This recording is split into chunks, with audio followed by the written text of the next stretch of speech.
Muito boa noite, nós iniciamos nossa programação ao vivo.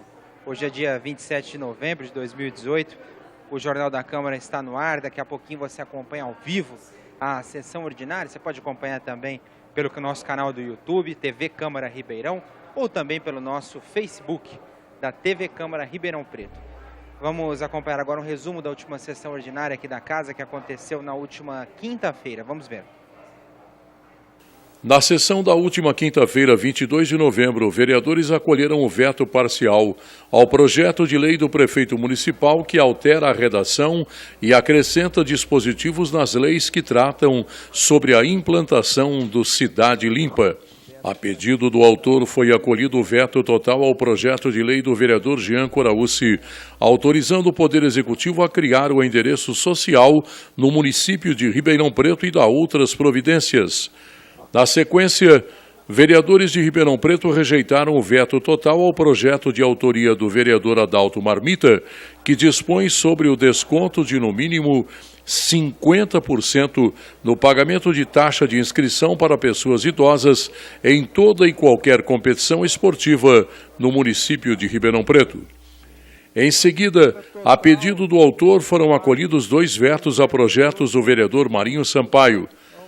O primeiro, a projeto de lei que dispõe sobre a obrigatoriedade da Transerp a fixar placa ou adesivo com o seu telefone e seguinte texto: diz que denúncia estacionamento irregular em todos os postes de sinalização vertical que indicam que a vaga é reservada exclusivamente para pessoas com deficiência e para idosos. O segundo, a projeto de lei que institui o Banco Municipal de Órteses, Próteses e Meios Auxiliares de Locomoção, OPM, destinado a atender às pessoas com deficiência economicamente carentes. Rejeitado o veto total ao projeto de lei complementar do vereador Jean Coraúci, que altera a redação da lei complementar que dispõe sobre o programa IPTU Verde, conforme especifica, e dá outras providências. Após, foi votado e aprovado em urgência especial o projeto de lei do Executivo Municipal que autoriza a Prefeitura a efetuar repasse financeiro ao IPM. Aprovado em definitivo o projeto de lei do vereador Jean Coraúci, que dispõe sobre a obrigatoriedade da construção ou adaptação de fraldários acessíveis aos frequentadores de shopping centers e estabelecimentos similares. Projeto de lei do prefeito municipal que autoriza o município de Ribeirão Preto, através do Executivo, a realizar operação de crédito de financiamento com a Caixa Econômica Federal, com outorga de garantia e da outras providências, foi aprovado. Finalizando a pauta do dia, aprovado o projeto de decreto legislativo do vereador Lincoln Fernandes, que concede o título de cidadania ribeirão-pretana ao senhor Ulisses Chiavelli Costa. E a Câmara Municipal recebeu nesta semana a visita de um grupo muito especial, o pessoal lá do grupo Amigos da Fotografia. Vamos ver. Na tarde da última segunda-feira, o vereador Jean Coraúci recebeu na Câmara Municipal os fotógrafos que fazem parte do grupo Amigos da Fotografia, que falaram um pouco de como funciona esse projeto, que já acontece há 18 anos. Nós temos o grupo Amigos da Fotografia, que é um grupo que fala sobre foto, né, que trata foto, trabalha com foto, ensina palestras, concursos, bienais, salões. E também vamos até as escolas que nos contratam, que nos pedem, né, para fazer o curso Pinhole e também o curso básico de fotografia com máquinas compactas. Algumas fotos, feitas pelos alunos do grupo, foram expostas no saguão da Casa de Leis. Essa exposição aqui na Câmara, que eu quero agradecer ao Jean, que é nosso amigo, e ao Igor, o presidente, eu vejo como uma função social da Câmara, porque nós estamos a Câmara tem a função de legislar e de fiscalizar. mas eu penso que essa função social de divulgar esse trabalho dos meninos, que é a parte social do Grupo Amigos da Fotografia, não tem preço, né? Esses meninos vendo o seu trabalho exposto aqui, vão procurar fazer melhores fotos, vão procurar olhar melhor a sua realidade e colaborar com a história da fotografia em Ribeirão Preto, porque nós já estamos aí com mais de 60, né? Então nós temos que dar espaço a esses jovens que começam a amar a fotografia e fazer fotografia, e a partir de exposições como essas, começam a participar de salões de fotografias, de bienais, enfim, começam a ganhar prêmios e começam a sentir a importância da fotografia no registro da nossa história. Bom, é muito importante, visto que aqui em Ribeirão Preto temos pouquíssimos espaços, ou quase nenhum espaço aberto para a população. Câmara Municipal de Ribeirão Preto, através dos vereadores, da mesa diretora aqui, abrindo espaço para a população de Ribeirão Preto mostrar um pouquinho do trabalho desses jovens, das crianças aqui da nossa cidade, e pensando também que o trabalho desses cursos, quem sabe daí não sai um fotógrafo, a profissão de um deles passa a ser o fotógrafo, ou seja, esse curso pode ser até um curso profissionalizante. Pensando no futuro do jovem, eles podem começar a tomar gosto pela fotografia, começa a ter um olhar diferente para cada coisa da nossa cidade, quem sabe daí não sai um profissional, grande fotógrafo para o futuro. Então agradeço mais uma vez a Elza, agradeço mais uma vez ao Antônio Carlos Torto, muito obrigado, e a Câmara de Ribeirão Preto agradece a ter sido escolhida por eles para que possa abrigar essa exposição. Parabéns, e chamando a população para que venha até aqui, Câmara Municipal, até o próximo dia 6 de dezembro. Câmara está de portas abertas com a exposição aqui, com fotos muito bonitas, fotos dos jovens da nossa cidade. E o professor Eduardo Soares, lá do Senac, esteve nesta tarde aqui no estúdio da TV Câmara para fazer um convite para você. Oi, Tarlá, tudo bem? Eu estou aqui do lado do Eduardo Soares, que é professor do Senac, e ele vai falar um pouquinho para nós sobre o 7º Encontro Senac de Conhecimento Integrado. Eduardo, o que são esses encontros? O Encontro Integrado do Senac já acontece há 7 anos, né? É um encontro que acontece em várias cidades do interior de São Paulo. Aqui em Ribeirão Preto, pela 7ª vez, a gente traz algumas atividades, né?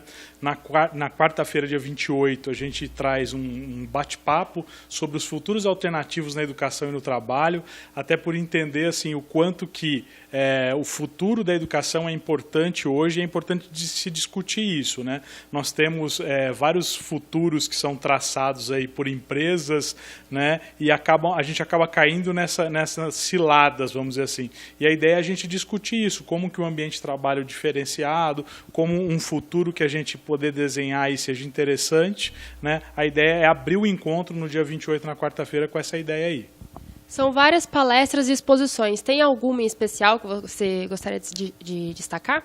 Na quinta-feira, dia 29, a gente vai ter a presença da Patrícia Weiss.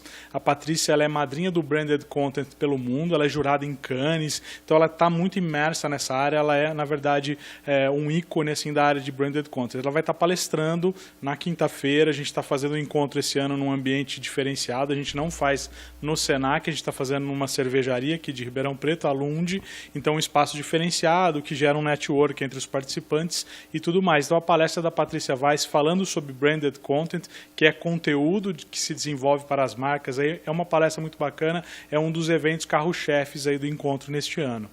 E quem quiser entrar em contato para ter mais informações, como é que faz? É só entrar no site do Senac, sp.senac.br/Ribeirão Preto. Lá tem o ícone de eventos, o 7º Encontro Integrado, e lá dá para fazer inscrição para todas as atividades do encontro, tanto para a quarta, quanto para a quinta, quanto para o sábado. Muito obrigada, Eduardo. Então é isso, Tarlá, eu volto com você.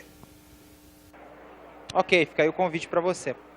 Nós estamos de volta ao vivo do plenário, estou aqui ao lado da vereadora Gláucia Berenice, vai conversar um pouquinho conosco, vai falar aí do PME, as reuniões do Plano Municipal de Educação.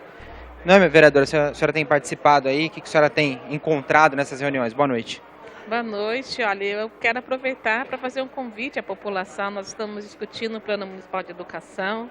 Ribeirão Preto é uma das poucas cidades do Brasil que não tem um plano municipal.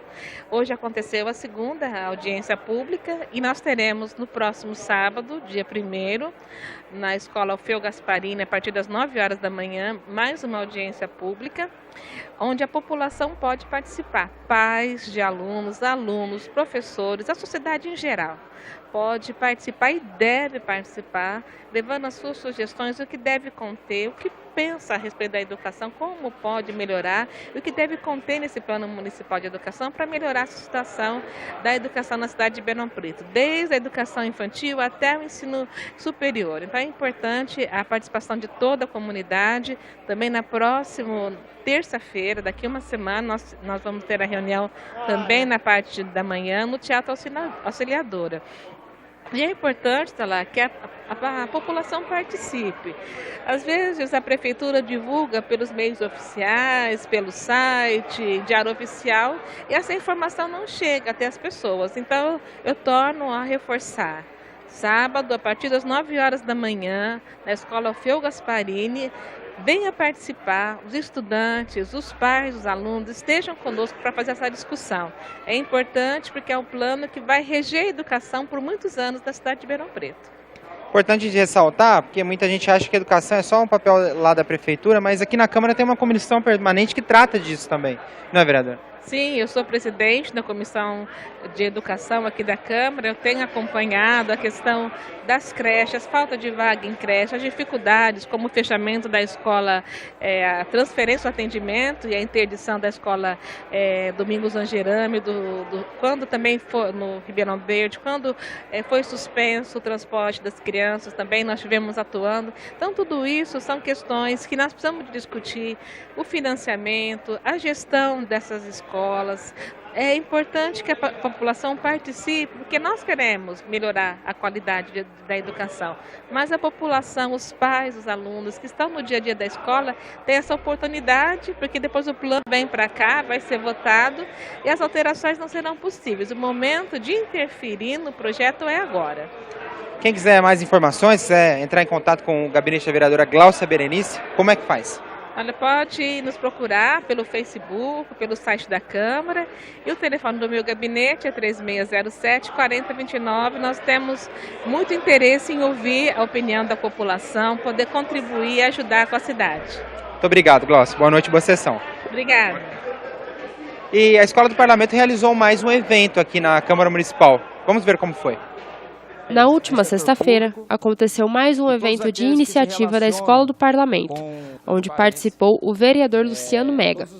A palestra sobre as práticas de boa governança corporativa no setor público contou com a presença da professora doutora Denise Alessandra Defina. Bom, foi importante, a professora Denise nos trouxe que conceitos da iniciativa privada estão migrando, e é importante que isso ocorra para o setor público, porque isso vai melhorar, como ela disse, a eficiência dos serviços, e o que vale é que a população tenha, no final das contas, serviços públicos de qualidade. E para que a população tenha serviços públicos de qualidade, nós precisamos aprimorar as questões da governança, da participação popular. Só assim nós realmente teremos uma população mais satisfeita com os serviços públicos. E cabe ao Legislativo, então, trabalhar essas questões para que possa exercer seu papel de legislador e de fiscalizador do Executivo. É importante que os conceitos de governança corporativa que já existem, né, em outras economias de outros países do mundo e que já funcionam tão bem nesses outros países, cheguem até o nosso país, né, nas nossas instituições públicas, para que a gente tenha um melhor desempenho, né, dos nossos agentes de administração pública, e que para que a população tenha a eficácia e a eficiência que ela espera dos serviços que são prestados. Eles falaram também sobre a importância da participação da população nesses assuntos. A população precisa saber que ela também faz parte desse processo, uma vez que ela faz parte da governança, ela é o principal. Então, ela é demandante dos serviços públicos e ela precisa se sentir parte desse processo, até para que ela também colabore para a eficiência e para a eficácia desse processo. quando nós falamos de questões de governança, nós falamos de participação popular também, isso é importante. Nós temos a Comissão de Transparência aqui na casa, que trabalha para que tudo que aconteça nessa Casa Legislativa apareça para a população, e a população, conhecendo melhor o que acontece aqui, pode exercer o controle social, e exercendo o controle social, ela vai exigir serviços de maior qualidade, e no final é isso que nós teremos e todos serão beneficiados. Nós estamos de volta ao vivo do plenário. Agora nós vamos conversar com o vereador Marcos Papa, ele que preside aí a CPI do DAERP aqui na Câmara Municipal. Ontem foi lido o relatório final. Quero saber do senhor, quais as conclusões aí dessa CPI. Boa noite. Boa noite, Tarlá. Boa noite a todos os telespectadores aqui da TV Câmara. É isso, o relatório final foi lido ontem pelo vereador Bertinho, que é o vereador relator, será votado na sessão de hoje. Quero arriscar dizer que os vereadores aprovarão por unanimidade. O Brasil e Ribeirão Preto não aceitam mais esse tipo de atitude. No caso, foi uma corrupção deslavada, nem corrupção pequena, nem grande. Nós temos que dar um basta a essas empresas que, sob a fachada de prestarem serviços, armam estratagemas para assaltar o contribuinte. Esse tempo está no final, ele é acabado e a CPI deu um tranco. A verdade é essa, a CPI disse para essa empresa o seguinte: vá aprontar fora de Ribeirão Preto, aqui não. E também para os superintendentes do DAERP, prefeito municipal, existe vereador nessa Câmara Municipal atento. Eu tentei colocar essa CPI 1 ano e meio antes da Operação Sevandija, a base aliada da ex-prefeita negou, mas eu encaminhei ao Ministério Público, que já foi investigando, e a Operação Sevandija cumpriu o papel que tinha que ser feito. Isso vem mostrando que a cada dia as comissões aqui da Câmara, elas têm mais peso? Sem dúvida. Nós investigamos a fundo, descobrimos os métodos que eles usavam para afastar os fiscais que mediam, que faziam a mensuração do andamento da obra e determinavam o pagamento direto para a empresa envolvida. Nós mostramos isso, trouxemos aqui os funcionários. Teve funcionário que chorou, que não sabia que estava sendo usado para assaltar o próprio DAERP. Nós tomamos a iniciativa de pedir o bloqueio de 18 milhões da empresa. O Poder Judiciário concordou conosco e determinou o bloqueio. Porque, Tarlá, é o seguinte, o cara vai preso, faz delação, mas e o dinheiro? Onde está? No caso do DAERP, esses 18 milhões, quando vierem a sentença, voltarão para o caixa do DAERP. E também pedir, agora a CPI está pedindo, a declaração de inidoneidade dessa empresa para que ela não contrate mais, não seja contratada mais para prestar serviços públicos em todo o Brasil. Quem quiser entrar em contato, saber mais sobre essa CPI ou outros trabalhos do vereador Marcos Papa aqui na Câmara, como é que faz? Sempre no marcospapa.com.br, ali é o Jornal do Papa, as notícias de política, do que acontece na nossa cidade, é o marcospapa.com.br. Muito obrigado, boa noite, boa sessão. Obrigado, Tarlá, obrigado pela oportunidade de falar com Ribeirão Preto e região pela TV Câmara. Ok, muito obrigado. E daqui a pouquinho a gente volta com você.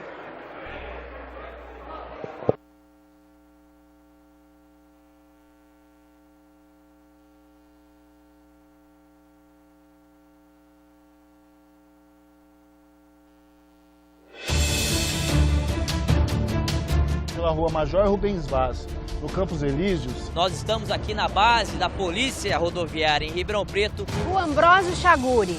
Esta rua fica entre os bairros Jardim Jandaia e Presidente Dutra. Rua Salto Grande, no Monte Alegre, o buraco é impressionante.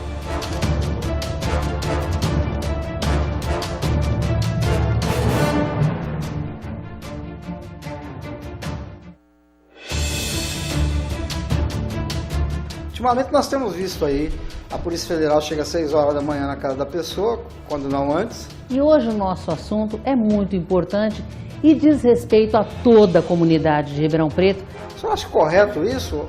Olha, é necessário. Bom, vamos falar um pouco a respeito da carreira de vocês. Há quanto tempo já que vocês estão na Há uns 10 anos já, né, Santana? Como é que faz para se manter esse lar? Tem recurso da prefeitura? Como é que funciona aí? Aí a CPI do DAERP, o que o vereador vai falar? Foi fraudada, não foi? Como é que está esse assunto hoje, vereador?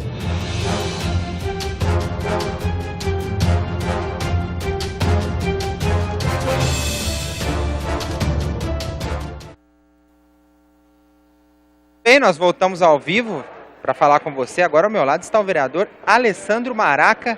Está preocupado com o asfalto de Ribeirão Preto. Deu indícios de que ia melhorar aí com o atual governo. A situação no governo anterior estava deplorável. Mas ainda o senhor encontra o senhor que está sempre nas ruas aí, visitando a população, encontra pontos onde tem muito buraco na rua? Boa noite. Olha, boa noite, Tarlá, boa noite a todos que estão nos acompanhando na TV Câmara, esse canal de comunicação que o vereador tem direto com a sociedade. Tem trabalhado nessa frente há algum tempo aqui em Ribeirão Preto, inclusive fazendo um projeto de lei que institui normas técnicas, né, para o tapa-buracos em Ribeirão Preto. Se você observar nas rodovias, onde uma empresa privada tem que fazer o tapa-buracos ali, se não ficar bem feito ela vai ter que fazer de novo, e ela não é boba, não quer jogar dinheiro fora, ela instituiu normas técnicas. Aqui não, aqui a gente joga dinheiro fora. Ribeirão Preto tem jogado dinheiro fora fazendo tapa-buracos como eles fazem. Aquela coisa de jogar um farelo, bater com a própria pá ali e achar que resolveu o problema do buraco. Não. O remendo tem que durar 10 anos. Aqui em Ribeirão Preto dura 10 dias, se chover dura 10 horas. Né? Estou falando isso porque ontem mesmo verifiquei isso. Quem passou ontem pela Celso Charuli viu o pessoal jogando e chovendo, vinha um carro atrás e já levava quase toda aquela massa asfáltica. Como é o certo de fazer? Sem fazer o recorte do buraco numa figura geométrica, faz a retirada daquele resíduo, vê se a base está ali correta, compactada, senão você tem que compactar a base, jogar uma tinta liga, jogar a massa asfáltica numa temperatura de pelo menos 160 graus, né? E depois disso tudo feito, passar o rolo ali, compressor, para que ele possa fazer a compactação desse asfalto. Se você fizer assim, vai durar 10 anos, você não está jogando dinheiro fora. Do jeito que estão fazendo, mas isso é feito com recurso da prefeitura, com pessoas que trabalham na prefeitura, com maquinário que não é o maquinário que teria que ser. Não interessa, a prefeitura compra essa massa asfáltica, isso custa dinheiro. Quem paga sou eu, é você, então nós precisamos resolver esse problema, parar de jogar dinheiro fora. Ribeirão Preto está jogando dinheiro fora e é revoltante. Como vereador eu não posso admitir isso. Ô Maraca, é uma situação complicada, né? Porque se faz licitação com empresa, depois entra governo, sai governo. Como é que faz para resolver esse problema de uma vez por todas, hein? Bom, boa vontade, né? Porque para alguém está interessando ter esse serviço mal feito, esse tapa-buracos mal feito. Nós fizemos um projeto de lei aqui dizendo que essas normas técnicas que eu falei deveriam ser obrigatórias na Prefeitura de Ribeirão Preto. O projeto foi vetado pelo prefeito, voltou para casa, nós derrubamos o veto e já deveria ter sido aplicado, não foi aplicado porque o governo suspendeu a aplicação e está recorrendo. Está errado. Nós precisamos ter a garantia de que essas normas técnicas serão utilizadas. E outra coisa, vocês podem observar, você que é munícipe já deve ter visto isso, aquelas pedrinhas, elas começam a ir para os lados, aonde elas vão parar? Nas bocas de lobo. Aí entope a boca de lobo. Entope a boca de lobo, acumula água, o que acontece? Acaba com o asfalto. Então é um ciclo que parece que não quer se romper em Ribeirão Preto, e nós precisamos romper. A prefeitura fala tanto em arrecadar, precisa de dinheiro. Faz a coisa certa, para de jogar dinheiro fora. Quanto que a gente ia economizar por ano com isso, né? E outra coisa, gasta com propaganda, né? 7 milhões da prefeitura mais 2 do DAERP são 9 milhões por ano de propaganda. Isso tudo poderia estar sendo feito de recapeamento. E aonde não cabe recapeamento, o tapa-buracos, mas um tapa-buracos que vai durar ali, e nós não vamos ter que fazer isso e refazer todas as vezes que as pessoas estão cansadas disso.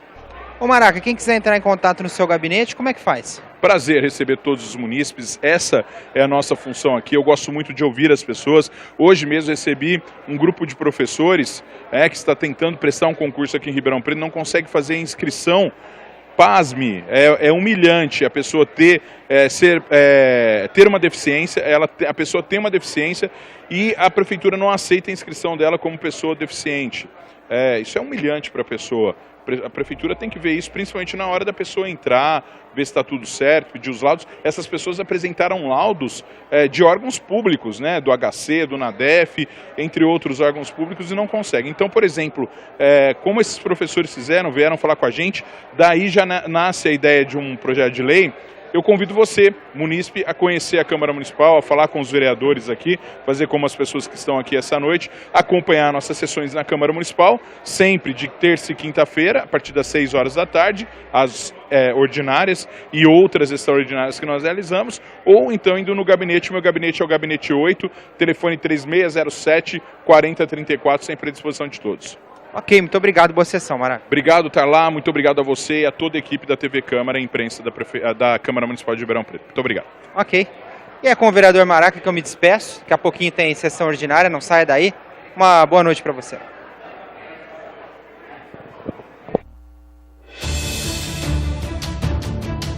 Pela Rua Major Rubens Vaz, no Campos Elíseos. Nós estamos aqui na base da Polícia Rodoviária em Ribeirão Preto. Rua Ambrósio Chaguri. Esta rua fica entre os bairros Jardim Jandaia e Presidente Dutra. Rua Salto Grande, no Monte Alegre. O buraco é impressionante.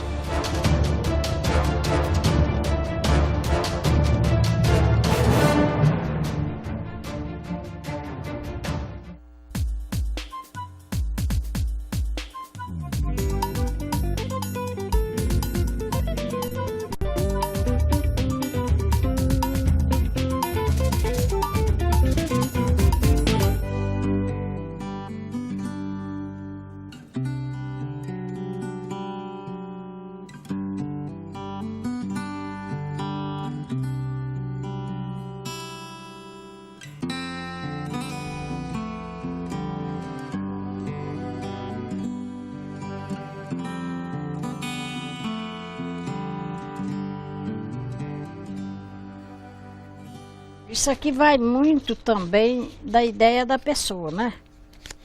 Eu comecei apanhando essas flores, não foi com essa folha, foi com outras folhas, outros trabalhos, mas eu colhia a legítima flor seca do Cerrado. Eu colhia lá perto do Santo Antônio Descoberto, em 1959. Aí o Zanino foi que me ensinou a apanhar as flores, secar, limpar, amarrar, arrumar bonitinho, né? José Zanini Caldas. Você conhece ele? O baiano José Zanini Caldas foi arquiteto e designer de móveis. Era autodidata e começou a carreira construindo maquetes. Criou casas e mobiliário inovadores. Nos anos 60, foi convidado a dar aulas na Universidade de Brasília. Os artesãos mais antigos da região contam que foi ele quem ensinou a técnica de coleta e pintura de flores e folhas do Cerrado.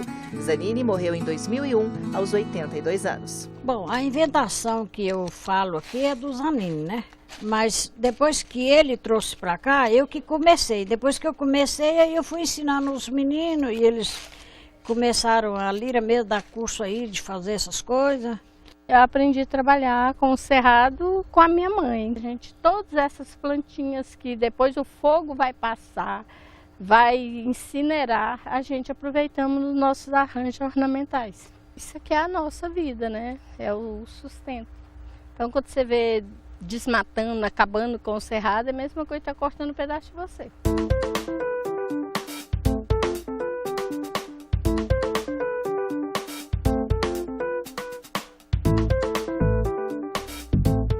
Como o cerrado ele é um bioma grande e diverso, né? Praticamente 24% do território brasileiro, existe uma diversidade. Então nós temos o capim-dourado, o paepalanthus, sempre vivas. E tem um outro setor das plantas secas, onde você utiliza as partes vegetativas da planta, como frutos, sementes, cascas, folhas. As comunidades conseguiram se organizar em associações para trabalhar o uso sustentável desses recursos naturais. Eles têm um respeito aos recursos naturais porque eles são dependentes disso para a sobrevivência. Então eles coletam de forma sustentável, eles sabem a época certa da coleta, eles sabem o quanto coletar, como coletar e de que forma preparar, porque eles dependem desse recurso. a gente valoriza o saber, a criatividade dessas populações e eles têm uma fonte de renda. Uma das primeiras plantas usadas para a ornamentação foi a sempre-viva pé de ouro, chamada cientificamente Cingonanthus elegans. O comércio de flores secas do Cerrado começou em Diamantina, na década de 30. Conta-se que um comerciante de São Paulo, em visita à cidade, levou consigo algumas flores. Assim, as sempre-vivas ficaram conhecidas e começaram a ser comercializadas. Logo, passaram também a ser exportadas. Há registros de venda em Viena, na Áustria, em 1935. Meu nome é Walter. Eu tenho 30 anos de profissão como artesão. Trabalho aqui na Casa do Artesão em Planaltina DF. As plantas do Cerrado que eu uso a carne de vaca, o musgo, a sempre-viva. Eu colho lá, aí eu trago para cá, deixo secar, né, um pouco. Depois eu vou e cozinho ela na anilina, que é numa lata dessa de querosene, né? E aí eu jogo a anilina lá fervendo, porque fria não pega. E aí cozinho uns 2 minutinhos, aí posso tirar. A base é um tronco que eles podem, a árvore joga fora, eu vou lá, colho e corto ela, bato 3 pregos, coloco a argila e amonto o arranjo. Eu sou um artista aí da Cerrado, né? Do Cerrado, para mim, hoje, ele é uma arte. E sem o Cerrado, eu não sou nada hoje. Ai, eu fico triste quando eu chego lá no meio do mato, que vejo uma árvore cortada lá, que os outros foram lá e cortaram. Meu Deus do céu. E eu sei ir lá e tirando só um pedacinho dos galhos, tirando só as folhas, ela brota bonitinho, que você fez uma poda nela, né? Ela brota bonitinho. Dá outra vez, daí uns 2, 3 meses você pode ir lá que ela tá bonita para você tirar de novo.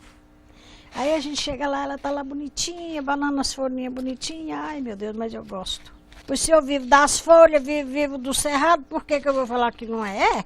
Tem casa para morar, tem as coisas que eu tenho, é do Cerrado. Tudo colhido do Cerrado.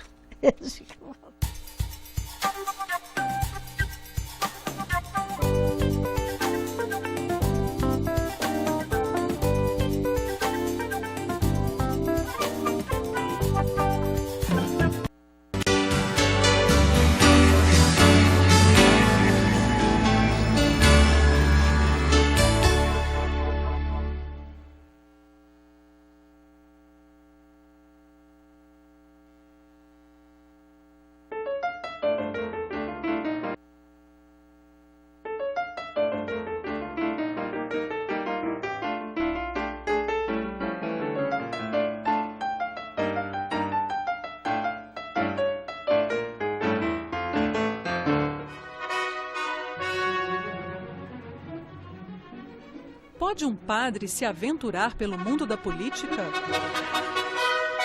No Brasil do século XIX, em Pernambuco, Frei Caneca foi além da pregação religiosa e se envolveu nas lutas pela independência.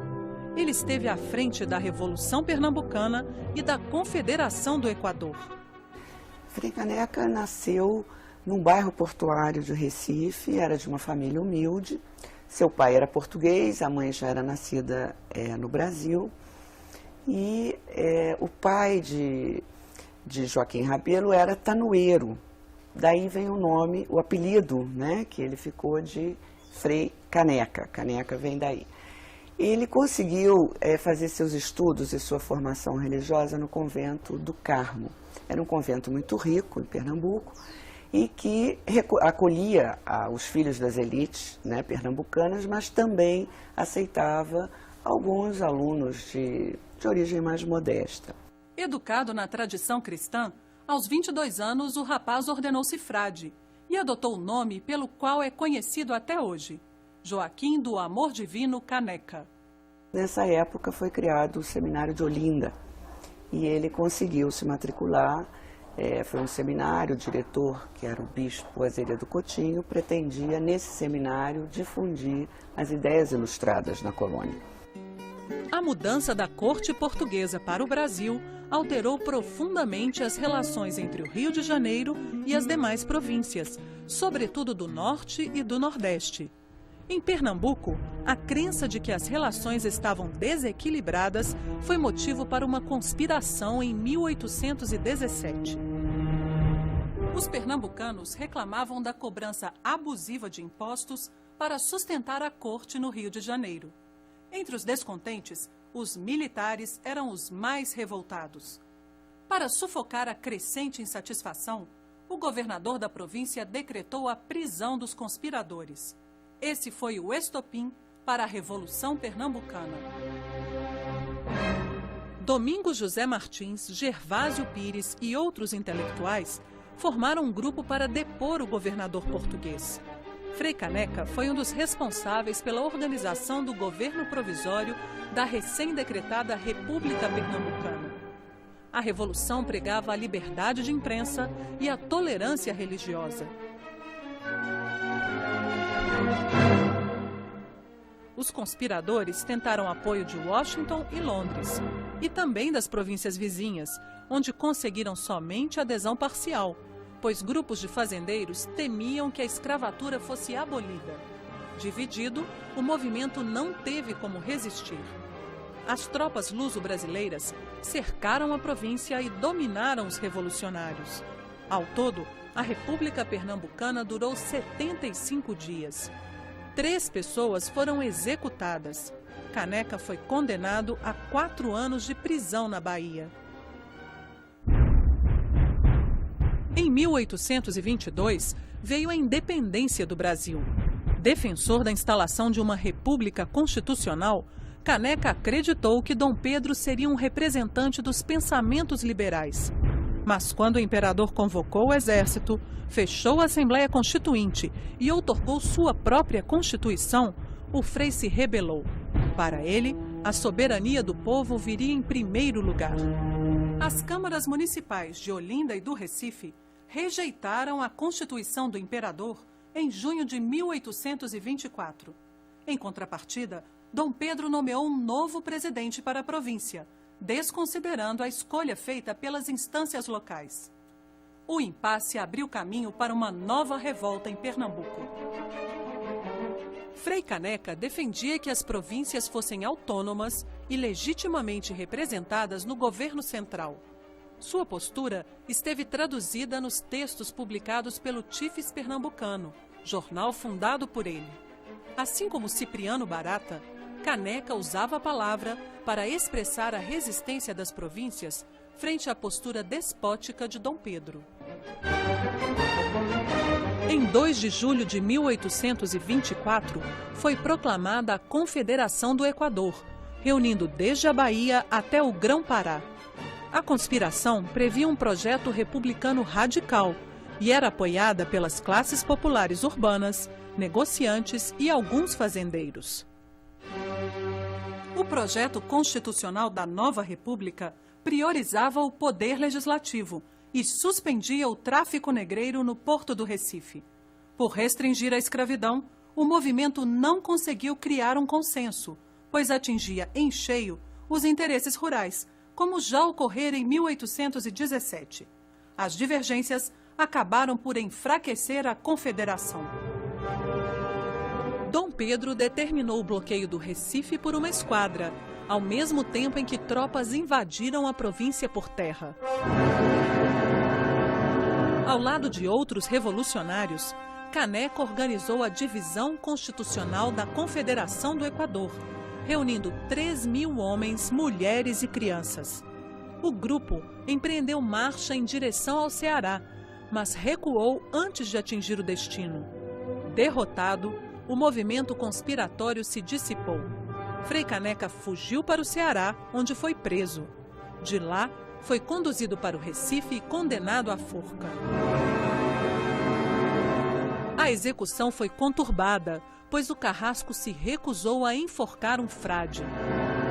Despojado das ordens religiosas, Caneca foi fuzilado em 23 de janeiro de 1825, na Fortaleza das 5 Pontas.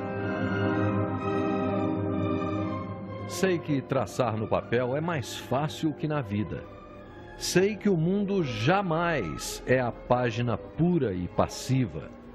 O mundo não é uma folha de papel receptiva. O mundo tem alma autônoma, é de alma inquieta e explosiva. Mas o sol me deu a ideia de um mundo claro algum dia. Por ser um dos pensadores mais atuantes de sua época, além de ardoroso defensor da autonomia e da liberdade, Frei Caneca é um dos construtores do Brasil.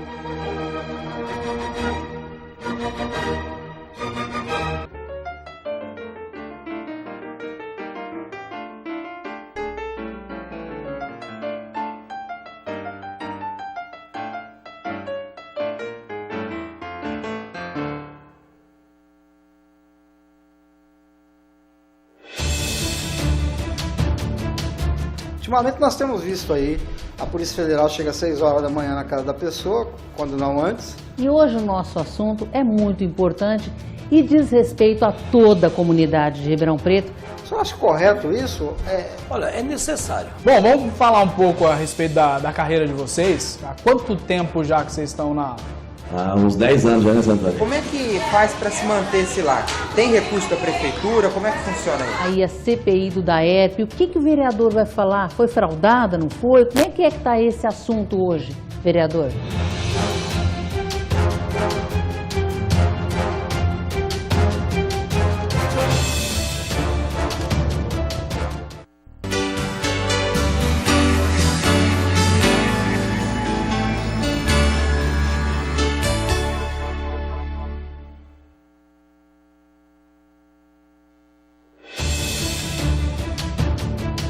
Pela Rua Major Rubens Vaz, no Campos Elíseos. Nós estamos aqui na base da Polícia Rodoviária em Ribeirão Preto. Rua Ambrósio Chaguri.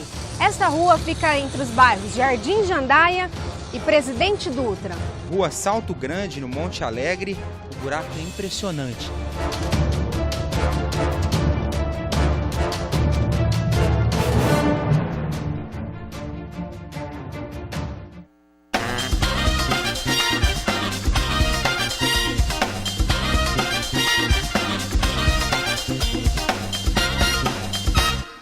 Olá pessoal, eu sou Adriane Carrara e está começando o Educação no Ar. O assunto de hoje é educação financeira e a importância de tratar o tema em sala de aula. Quem conversa com a gente é a presidente do Grupo de Apoio Pedagógico do Comitê Nacional de Educação Financeira, CONEF, e assessora técnica da Secretaria de Educação Básica do MEC, Sandra Tiné. Sandra Tiné é formada em Geografia pelo Centro Universitário de Brasília, UniCeub, mestre e doutora em Educação pela Universidade de Brasília, professora da Rede Pública de Ensino do Distrito Federal, atualmente está cedida à Secretaria de Educação Básica do MEC. É assessora técnica na Diretoria de Currículos e Educação Integral. Está à frente do Grupo de Apoio Pedagógico. Bem-vinda ao Educação no Ar. Primeiro, eu gostaria que você falasse para a gente sobre o decreto presidencial que instituiu a Estratégia Nacional de Educação Financeira e a importância de tratar esse tema nas escolas. Obrigada, é sempre bom conversar com todo mundo, com as escolas, com o país todo sobre essa temática que é tão importante e precisa de fato de divulgação. O decreto que criou a Estratégia Nacional de Educação Financeira, ele instituiu um colegiado formado pelos reguladores, pelo MEC e várias instituições também do mundo privado. Mas é um colegiado que tem sempre à frente, a presidência desse colegiado, que muda anualmente, é sempre de um órgão público. Então, é prioritariamente uma ação pública que conta com os parceiros privados para que a gente consiga levar essa temática a todas as pessoas da população, particularmente às escolas, que as escolas são um locus muito importante para que a gente trabalhe e conheça essa temática, né? Então, o decreto tem uma importância muito grande, ele precisa, de fato, ser conhecido e saber o que efetivamente se faz, qual o trabalho que se faz com a educação financeira no país. Partindo disso, a gente tem a importância dele. É um tema que poucos conhecem, a população brasileira tem pouco conhecimento sobre o que é ser financeiramente educado, como gerir suas finanças, seus planejamentos, projetar sonhos, projetar coisas para o futuro, o que desejam. E isso tudo é uma coisa que a gente começa a trabalhar e pode ser trabalhada, deve, aliás, ser trabalhada desde o início da escolarização. Com crianças a gente precisa trabalhar, né? Então, esse é um ponto importante. A gente olhar as nossas... Os últimos censos, se a gente olhar as pesquisas, a gente vê que ainda somos um país de pessoas super endividadas e isso compromete o crescimento do país, né? E, sobretudo, outras questões, como até a própria saúde das pessoas, as pessoas se preocupam muito. Um ponto importante que eu acho que a gente pode também tratar é a questão da sustentabilidade. A educação financeira trabalha na perspectiva da sustentabilidade. Queremos e precisamos ser um país de poupadores. Algumas escolas já ensinam esse tema em sala de aula, né? Como é o apoio do MEC para que isso seja feito? O MEC tem um assento no CONEF muito importante, porque todas as ações de ordem pedagógica passam pelo grupo de apoio pedagógico que é dirigido pelo MEC. Existem muitos materiais. Uma premissa importante que a gente precisa lembrar é que na educação financeira, dentro da estratégia nacional, todos os materiais são gratuitos. A gente não tem trabalhos com materiais pagos. Então, são materiais disponíveis às escolas. Eles estão no site Vida e Dinheiro, que é o site da ENEF. Nós temos muitos materiais para download.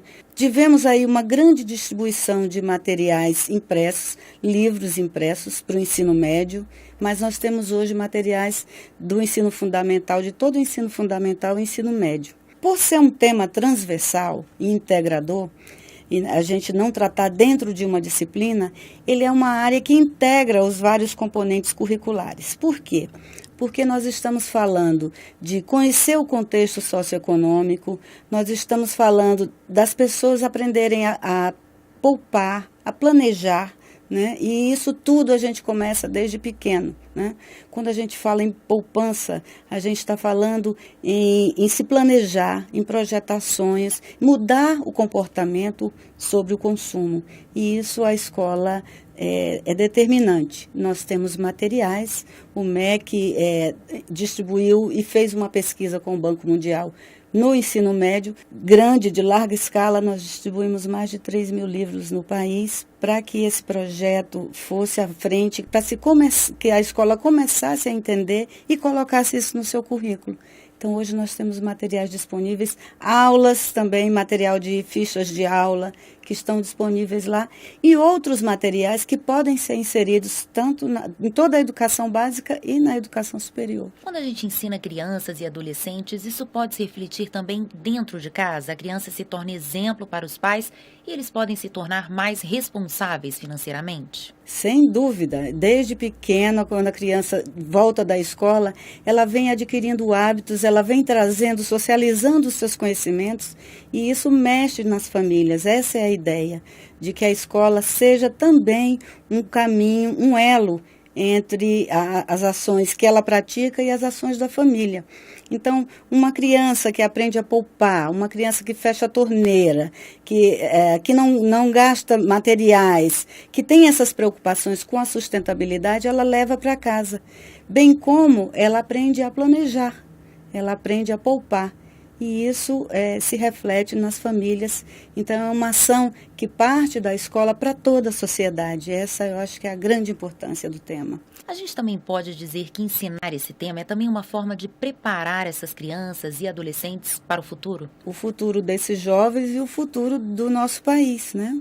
Um país que não poupa, dificilmente é um país que cresce. O país precisa entender isso. E isso começa dentro de casa, na nossa própria vida, nas nossas finanças pessoais. Isso se reflete também no país, quando se tem uma população mais consciente financeiramente? Isso influencia no desenvolvimento da nação? Sem dúvida, sem dúvida. Isso é uma das nossas premissas básicas, né? Nós precisamos ter um país que aprenda a poupar, que entenda a trabalhar seu dinheiro, fazer reservas, planejar a longo prazo.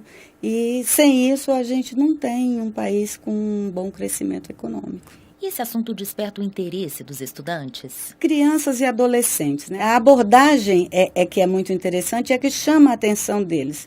Então, isso é uma temática que que eles, além de acharem bastante interessante, eles levam para suas ações cotidianas, para dentro de casa, né?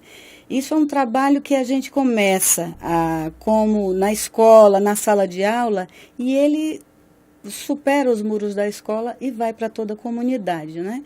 Isso é um aspecto muito interessante. Nós temos projetos muito bonitos desenvolvidos no país, em que as escolas conseguem inserir isso nos seus currículos, nos seus projetos político-pedagógicos, e é uma ação que toda escola desenvolve, entra no cotidiano, na cultura escolar, e, a partir disso, a gente tem uma mudança bem significativa. A educação financeira é um tema transversal, né? Como ele seria ensinado em sala de aula, com o apoio das disciplinas obrigatórias? Dada a abrangência, todas as áreas precisam tratar. Então, não é um tema obrigatório como os componentes curriculares, mas é um tema que atravessa todos eles e faz com que se aprenda matemática, se aprenda português, geografia e história de forma muito mais lúdica e interessante, porque traz para a realidade deles essa situação. E eu acho que isso facilita bastante as aprendizagens dos estudantes. Qual seria a primeira dica que você daria para os estudantes com relação à educação financeira? São dois caminhos que levam a temática ao patamar que ela precisa ter de importância na sociedade. É a gente pensar em poupar. Quando a gente pensa em poupar, a gente está pensando na sustentabilidade, poupar recursos, poupar dinheiro, a gente olhar com mais responsabilidade para os nossos recursos, nossos pessoais e nossos recursos da sociedade de maneira geral. Hoje nós falamos sobre educação financeira. Aprender o tema nas escolas é essencial para o fortalecimento da cidadania. O estudante se torna mais consciente da importância de tomar decisões acertadas sobre finanças e consumo. Para saber mais sobre as nossas ações, acesse o site e as redes sociais do MEC. Até a próxima!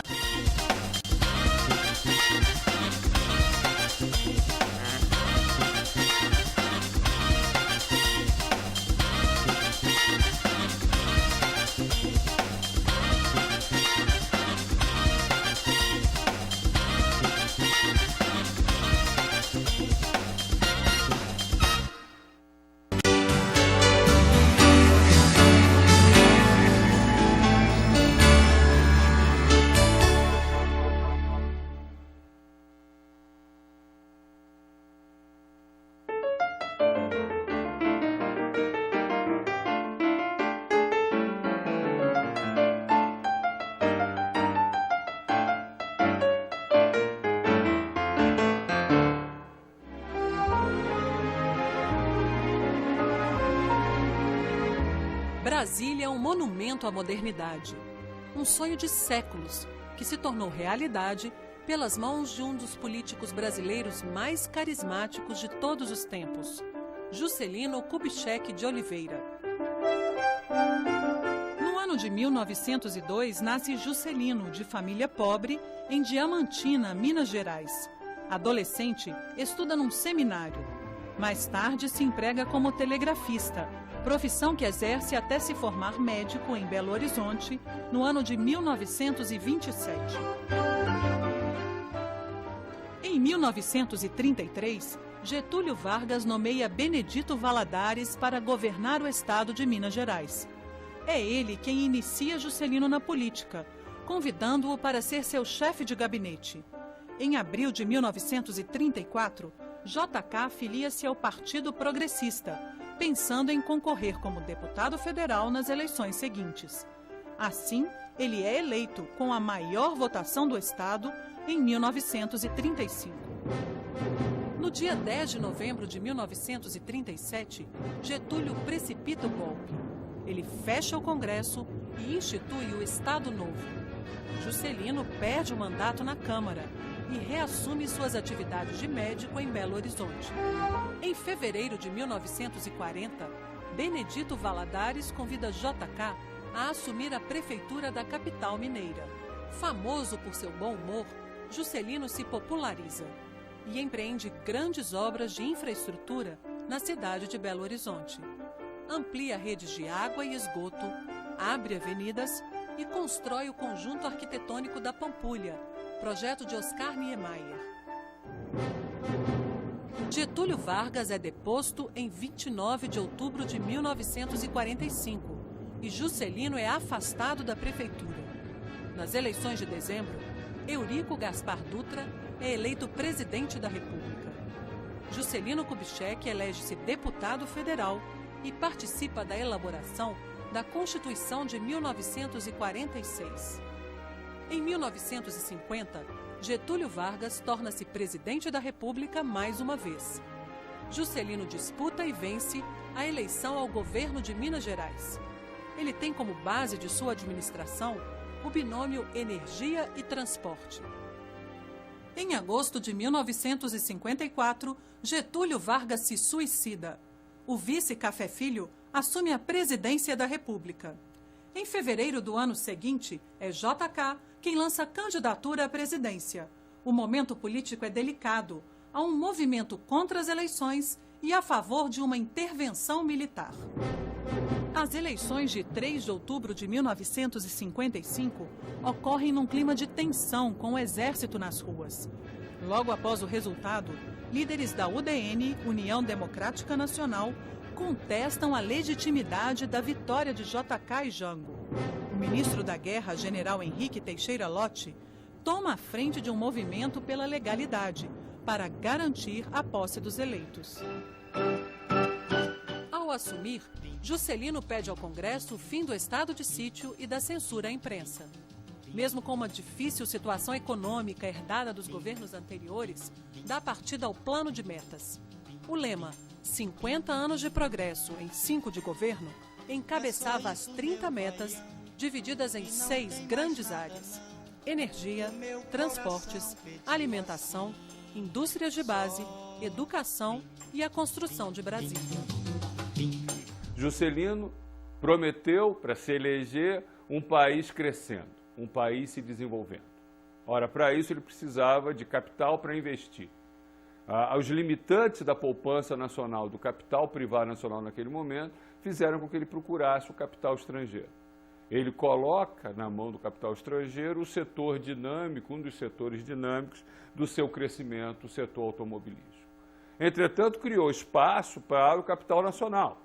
As construções de estrada, até onde nós estamos informados, não foi feito com capital estrangeiro. Porém, ele usou também recursos públicos para acelerar o crescimento.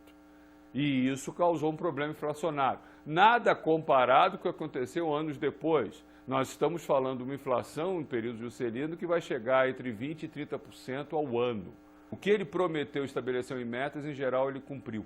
Tá certo? Isso também é cada vez mais raro na história recente do Brasil. O custo dele ter cumprido isso, nós podemos discutir. Eu acho que em uma relação benefício-custo, o governo Juscelino Kubitschek foi um governo com benefícios sociais muito superiores aos custos sociais. Em abril de 1956, JK assina o projeto de lei que propõe a transferência da capital do Brasil, aprovado pelo Congresso Nacional, mesmo com forte oposição da UDN. Em março de 1957, o urbanista Lúcio Costa ganha o concurso que vai definir o traçado do Plano Piloto de Brasília. Em 1959, o governo lança um plano econômico para controlar a inflação e pede crédito ao Fundo Monetário Internacional. O fundo faz uma série de exigências e o governo se recusa a ceder à pressão. Juscelino decide conduzir pessoalmente as negociações e acaba por romper com o FMI. Em 21 de abril de 1960, Juscelino Kubitschek inaugura Brasília, a nova capital do Brasil. Sonho dos Inconfidentes de 1799 tem nesta realização de 1960 a sua etapa derradeira, pois agora encontra o Brasil o seu verdadeiro destino e poderá caminhar mais solidamente para a completa emancipação. Se você disser que eu desafio. Em outubro de 1960, apoiado pela UDN, Jânio Quadros chega à presidência da República com ampla vantagem de votos. Nas eleições de 1961, Juscelino elege-se senador por Goiás. Poucos meses depois, Jânio renuncia e Jango assume a presidência. Em 64, um golpe depõe Goulart. Uma junta militar assume o poder. Castelo Branco pretende concorrer às eleições presidenciais e Juscelino decide apoiá-lo a princípio. Porém, com a promulgação do Ato Institucional número 1, JK entra na lista de parlamentares ameaçados de cassação. 2 meses depois, ele perde o mandato e os direitos políticos por 10 anos. Juscelino parte para um exílio voluntário na Europa. As pessoas de bom senso, o que queriam? Queriam que isso não se agravasse mais ainda, né? E que o Brasil tivesse uma abertura, um caminho para consagrar a volta à democracia. Isso explica a junção dos contrários. Jango de um lado, Juscelino e Lacerda. Mas eram os 3 maiores líderes populares que o Brasil tinha. Por que não juntar forças? Mesmo que tivessem sido inimigos, eles agora tinham um inimigo comum, que era a ditadura, né? Todos eles foram vítimas da ditadura, né? Da perseguição, tudo. Era natural que se unissem. E isso mostra a grandeza, né? Mais uma vez, do Juscelino, do Jango também, que se uniu com o indivíduo que mais os atacou. Eles esqueceram tudo isso, fizeram frente ampla. Evidentemente, com a reação do governo, isso não prosperou. Num domingo, dia 22 de agosto de 1976, Juscelino segue pela Via Dutra para o Rio de Janeiro, vindo de São Paulo. O carro em que está é atingido por um ônibus. Desgovernado, atravessa o canteiro central e bate de frente em uma carreta. Mais de 60 mil pessoas deram o último adeus a JK. Na marcha de 15 quilômetros até o cemitério Campo da Esperança, em Brasília, se confundiam lágrimas, palmas e vivas. Na presidência da República, Juscelino industrializou o país e possibilitou um desenvolvimento nunca visto antes. Ele tinha também o mérito de conciliar forças opostas usando uma única arma, o diálogo. Apesar de todas as crises que enfrentou, nunca deixou de ser um grande democrata. Por tudo isso, Juscelino Kubitschek é um dos construtores do Brasil.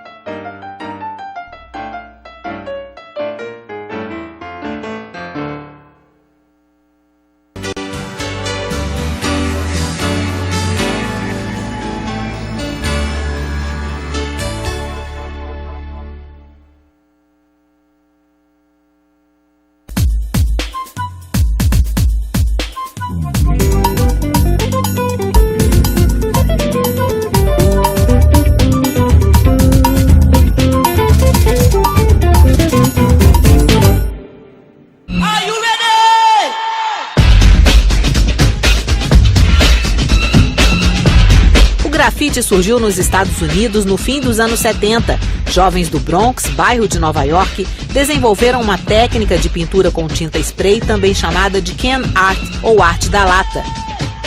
Acho que é uma questão de identificação mesmo. O problema é que o Brasil sempre chegou as coisas atrasadas pra caramba pra gente.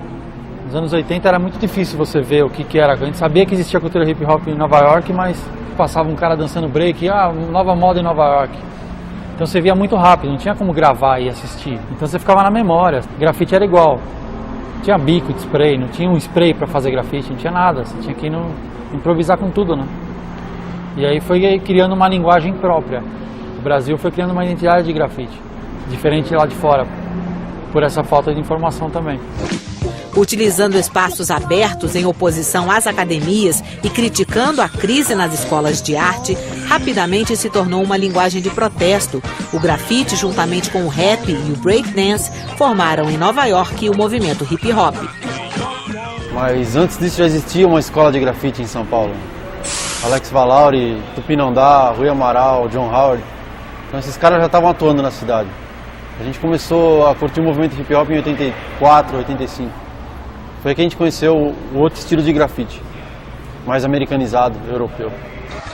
A palavra grafite significa escritas feitas com carvão. Era costume entre os romanos escrever com carvão palavras de protesto nas paredes de suas construções. Vem daí o nome adotado pelo movimento americano. Tem muito a ver com o samba. O fato de você morar num morro, numa favela, numa periferia, sabe, ter que improvisar para poder ser feliz, sobreviver, sabe? E questionar. Questionar, se divertir. Eles criaram o samba, sabe? Essa coisa de vamos fazer uma roda de samba, tomar cerveja e se divertir, esquecer do trabalho, sabe? Esquecer do estresse. Hip hop foi a mesma coisa nos anos 80, não, final dos anos 70, começo dos anos 80 em Nova York. Na verdade, só se divertir. Meio que a gente tem vencido essa guerra, sabe? Essa coisa de que, não, aqui não pode pintar. Não, mas por que não pode pintar? Vamos pintar sim. E pintar, sabe? Essa coisa de, não, aqui nós vamos pintar tudo de cinza. Tá, pode pintar de cinza que nós vamos pintar em cima. Porque, por que a gente é obrigado a ver o cinza? Não, a gente quer ver arte, quer pintar. O grafite desenvolveu vários estilos, do wild style, do bomber ao grafite artístico.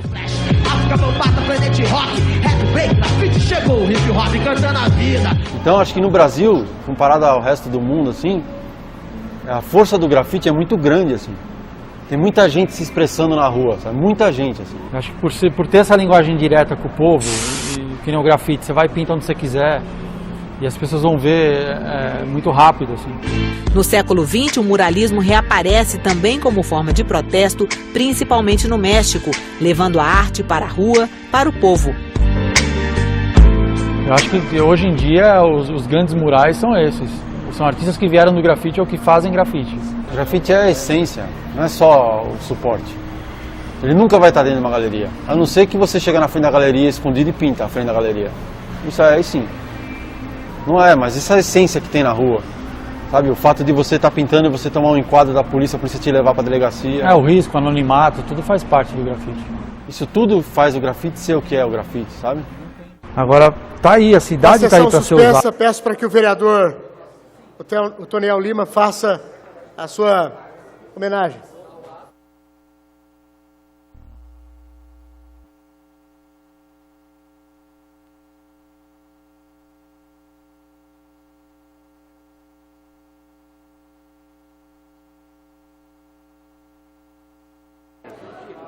É a entrega de moção de congratulação e aplauso nos termos do requerimento 6646, de 22 de novembro de 2018, de autoria do vereador Toniel Lima, ao mestrando Raimundo da Silva Soares Júnior, pela conquista do prêmio Juarez Aranha Ricardo, no ano de 2018, da Sociedade Brasileira de Neurociências e Comportamento, pesquisa em pós-graduação. Com a palavra, vereador Toniel Lima. Senhor presidente, senhores vereadores, eu gostaria de apresentar uma moção de aplauso ao aluno Raimundo da Silva Soares Júnior, brilhante aluno do mestrado da Faculdade de Medicina de Ribeirão Preto, pela conquista do prêmio Juarez Ricardo Aranha de 2018, concedido pela Sociedade Brasileira de Neurociência e Comportamento. O Raimundo desenvolveu um trabalho de científico sobre o mecanismo neurais, que visa ampliar o conhecimento sobre doenças psiquiátricas, possibilitando o progresso do conhecimento científico das novas abordagens terapêuticas. Na oportunidade, senhor presidente, eu quero também parabenizar, em nome dessa Casa de Leis, o orientador de mestrado e doutorado da Faculdade de Ribeirão Preto, o professor doutor Norberto Cisney Coimbra, pelo brilhante profissionalismo e prontidão para ajudar os seus alunos nesse progresso pela ciência. E, é claro, ao reitor da USP de Ribeirão Preto, professor doutor Vaan Agopian, pelos resultados do excelente trabalho realizado pela Universidade Paulista de Ribeirão Preto, que tanto tem contribuído para o desenvolvimento e progresso da nossa cidade, do nosso país. Quero, Juarez, em nome dessa Casa de Leis, parabenizar você, a cidade de Ribeirão Preto. Só tem que tecer para você uma salva de palmas pelo seu trabalho. Você é uma pessoa simples, uma pessoa de família simples, de família humilde, porém se dedicou ao estudo, aos seus professores que estão aqui, os seus orientadores que estão aqui, que é um privilégio, um prêmio para o orientador, ver um aluno receber um prêmio como esse e também o reconhecimento dessa Casa de Leis. Professor, parabéns pelo tudo que o senhor tem feito pelos alunos. Ribeirão Preto agradece o senhor e parabeniza o senhor pelo seu ensinamento. Obrigado, senhor presidente, em nome dessa Casa de Leis.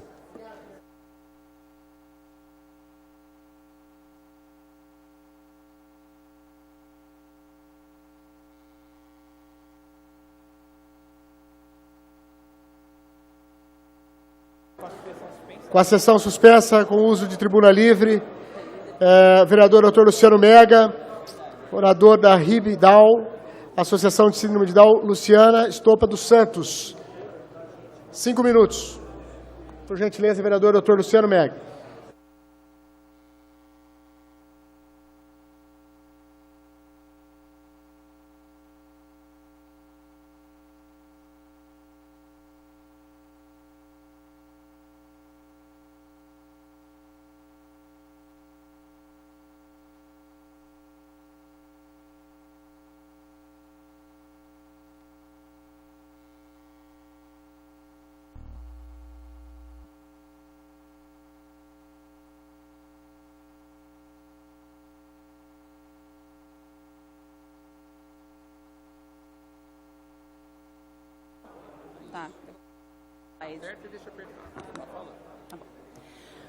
Boa noite a todas e todos, aos vereadores, boa noite.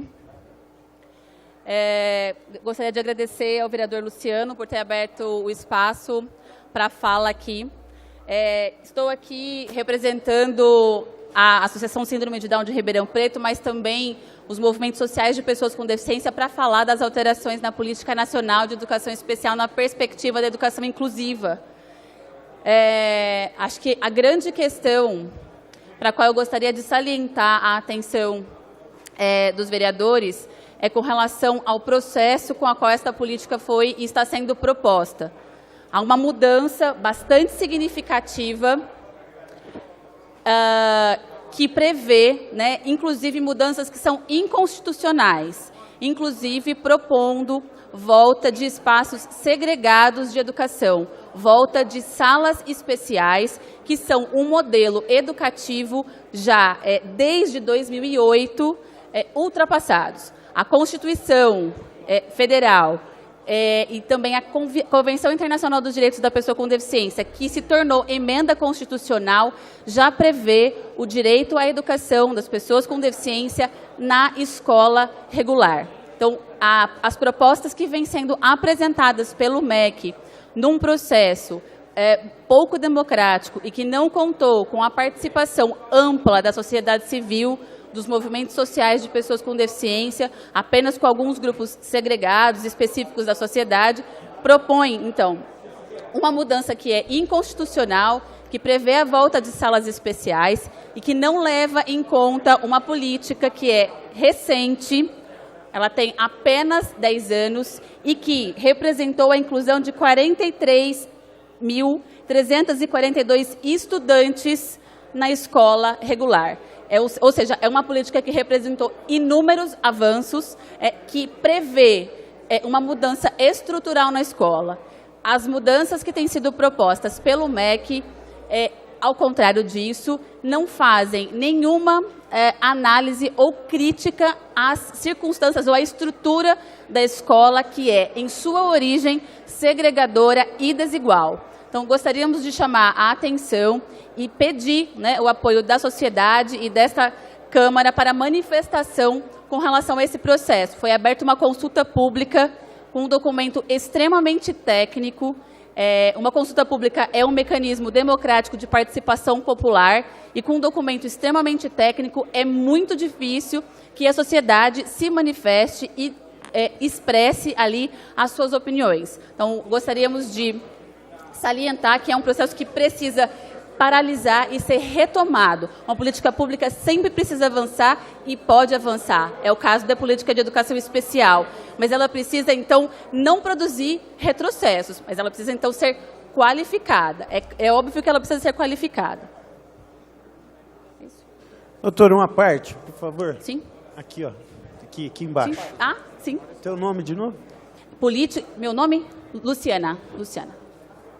Luciana, essas questões da política da educação especial, elas serão tratadas no plano da educação, tanto a nível municipal ou não? Então, é um documento apartado. Elas estão sendo produzidas pelo MEC desde o final de 2017 e com um grupo específico de trabalho, num processo quase que a portas fechadas, sem a participação, inclusive, das pessoas que historicamente, os cientistas, os pesquisadores que estão historicamente produzindo os avanços na educação especial, sem consultar professores, sem consultar as próprias pessoas, um grande grupo de pessoas com deficiência, no movimento exclusivo do MEC, lá em Brasília, né? Os municípios, não sei a que ponto estão apropriados destas mudanças. Eu sei que houve um mapeamento em nível nacional para avaliar indicadores, que são sempre importantes, né? Contudo, não se leva em conta que a gente tem uma escola, né, e um sistema de educação ainda bastante problemático, que inúmeras desigualdades. Então, eu daria como sugestão, senhorita, que nós estamos em plena efetivação do Plano Municipal da Educação, sim, inclusive hoje, tendo audiência pública, né? Uhum. A próxima, se não me engano, é terça-feira. Que vocês fizessem um documento manifestando as mudanças que vocês gostariam que acontecesse na cidade de Ribeirão Preto. Me comprometo com o vereador Luciano Mega. A gente está colocando em pauta aqui na Câmara para que a gente possa já inserir esse avanço que vocês defendem, se assim na verdade, a gente entender. Na verdade, vereador, as propostas do MEC representam... Então, eu quero saber os de vocês, quais são as... sim. As sugestões, claro, de vocês. Coloquem, sim, no documento e encaminhem aqui para a Comissão de Educação da Câmara, viu? Agradeço. Fica aqui. Obrigado, doutor Luciano Estopa. Respondendo até a questão do vereador Maurício Gasparini, até obrigado, viu, Maurício? É exatamente isso que eu ia falar. Na verdade, Maurício, a gente está até elaborando uma moção dessa Câmara, que eu ia pedir a assinatura de todos os vereadores, para que a gente falasse sobre essas questões. Mas respondendo mais especificamente, hoje, o Ministério Público Federal ajuizou uma ação civil pública pedindo basicamente 3 coisas, né? Ou melhor, né? Exigindo, né? Primeiro, que seja proporcionado amplo debate democrático com a sociedade, que entende que o debate, como a doutora Luciana diz, não foi tão amplo assim. Ele ficou restrito às entidades conveniadas pelo MEC, mas ele não ouviu o restante da sociedade civil. A segunda coisa que o Ministério Público, então, propõe é que seja realizada a nova audiência pública, lá em Brasília. E a terceira coisa seria que seja reaberto um prazo para a consulta pública. A consulta pública ela ficou também na internet por pouco tempo. Então, o que a gente pede na moção, antes de ver esse... Obrigado, vereador Orlando Pessotti. Que seja feito exatamente o que o Ministério Público fez hoje. Então, agradeço a participação de todos e essa moção chegará aos vereadores para que vocês, caso concordem, assinem junto conosco. Agradecer também aqui a presença do Fabrício, que é presidente da Ribidão, que trabalha junto com a doutora Luciana. Obrigado. Reaberta a sessão. Convido o vereador Marcos Papa para que efetue a leitura do relatório da Comissão Parlamentar de Inquérito que investiga irregularidades no contrato do DAERP com a empresa Aegea. Ato da Presidência, número 61, de 2016.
Senhor presidente, boa noite a todos os presentes.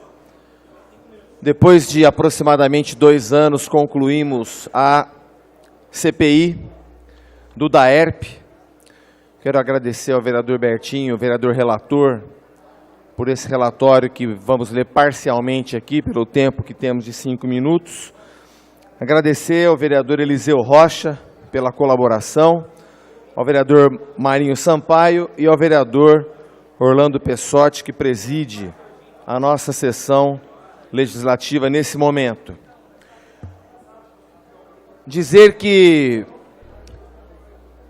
esse anseio da sociedade brasileira em ver um fim na corrupção, essa Câmara deu respostas importantíssimas no caso da CPI do DAERP. Triste foi não ter conseguido colocar a CPI em funcionamento 15 meses antes, 1 ano e meio antes da deflagração da Operação Sevandija. Entretanto, o grito que demos dessa tribuna, documentamos no Ministério Público, que iniciou os trabalhos investigativos. E nas palavras, vereador Bertinho, de um dos membros da Polícia Federal, nós não demos uma pista, nós abrimos uma avenida para que se fosse feita a investigação. Partiu dessa CPI o pedido de bloqueio dos 18 milhões de reais para a empresa Aegea. Porque o sujeito vai preso, faz a delação, recebe desconto na pena, mas e o dinheiro? Onde está? Nesse caso, quando sair a sentença, os 18 milhões voltarão para os cofres do DAERP. Essa empresa cinicamente assinou o Pacto Global Anticorrupção, lindo no papel, aqui em Ribeirão, participando de estratagemas junto a uma organização criminosa para assaltar os cofres. Essa empresa não comunicou à Comissão de Valores Mobiliários da Bolsa de Valores de que é criminalmente investigada em Ribeirão Preto. Seus diretores estiveram aqui e se calaram perante as perguntas, porque essa CPI, vereador Paulinho, foi a fundo e descobriu os métodos que eram usados para afastar os fiscais, os engenheiros que mensuravam a obra, e o pagamento era determinado diretamente pela diretoria técnica e pela superintendência, ambos na cadeia, felizmente. Então, essa CPI também pede agora a declaração de inidoneidade dessa empresa em Ribeirão Preto e em todo o Brasil. E é bom que se repita o nome, Aegea Saneamento. Porque Ribeirão Preto tem um histórico disso. O vereador que puder me ajudar, quem foi a empresa que não terminou a obra no Jardim Itaú?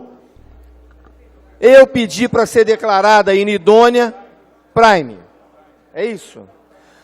E depois fez lambança também na Avenida Antônia Munhato Marinsec, demorando para fazer a obra para a qual tinha vencido a licitação, com um desconto que assustou a todos, mas tivesse dado o desconto, mas concluído a obra rapidamente, teria valido a pena.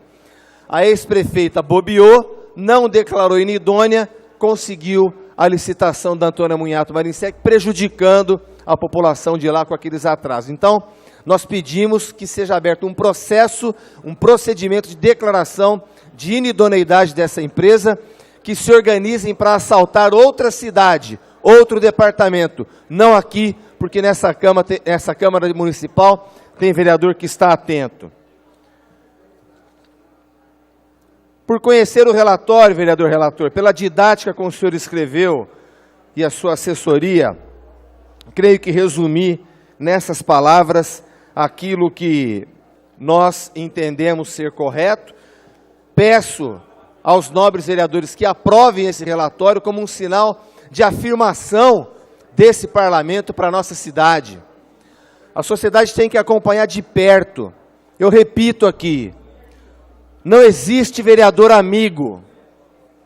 Você que me assiste pela TV Câmara, que acompanha esses trabalhos, vereador amigo é no clube, na igreja. Vereador amigo é na casa. Aqui nós somos parlamentares, desconfie do que eu estou lendo. Acesse o site, fiscalize, cobre, pergunte. Porque eu assustava As pessoas me paravam na rua e falavam, nossa, mas que decepção com o vereador fulano de tal. Jamais eu podia esperar. Como jamais podia esperar se estavam aqui em conluio, ora comparsa de uma organização criminosa, ora se aproveitando junto. Como decepção. Vereador parlamentar, ele está aqui para fiscalizar o Poder Executivo. Você é meu amigo na sociedade espírita, na rua, no restaurante, no clube, na minha casa. Aqui é parlamentar que fiscaliza o Executivo. Se não estiver trabalhando, tem que mandar para casa a cada eleição que, felizmente, a nossa democracia nos permite. Muito obrigado, senhor presidente. E agradeço também a elegância do nosso vereador Bertinho Scandiuzzi, relator dessa CPI, mas que me permitisse essa leitura e também um desabafo aqui dessa tribuna. Obrigado, Bertinho. Pela ordem, senhor presidente. Pois não, vereador Bertinho. Realmente eu concordo com as palavras do vereador Marcos Papa, mesmo porque esse trabalho começou em 2014, através de uma comissão de estudo presidida por minha pessoa, mas ele fazia parte também. Tudo isso porque a base aliada daquela época, eles não deixavam que se instalasse mais uma CPI. Então o vereador Papa, que vinha lutando para uma CPI naquela época, que se tivesse acontecido naquela época, os 18 milhões que foram gastos não teriam sido gastos. E, felizmente, com o bloqueio desse contrato, evitamos que a licitação orçava em 71 milhões. Então, pelo menos, conseguimos interromper um roubo que estava acontecendo dentro do DAERP, através da empresa, do ex-superintendente do DAERP e outros diretores mais. Portanto, um trabalho que nós fizemos, o vereador Marinho Sampaio, Orlando Pessotti, o Eliseu Rocha, e presidido pelo vereador Marcos Papa, teve um resultado positivo, impedindo assim que os cofres do DAERP fosse lesado na totalidade de 71 milhões. Obrigado, vereador Bertinho, parabéns pelo trabalho. A CPI, efetuada a leitura, coloco em votação o relatório final da Comissão Parlamentar de Inquéritos, que investiga as irregularidades no contrato do DAERP com a empresa AGEA. Ato da Presidência número 61/2016. Chamada.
Aprovado. Em votação, a ata da sessão anterior.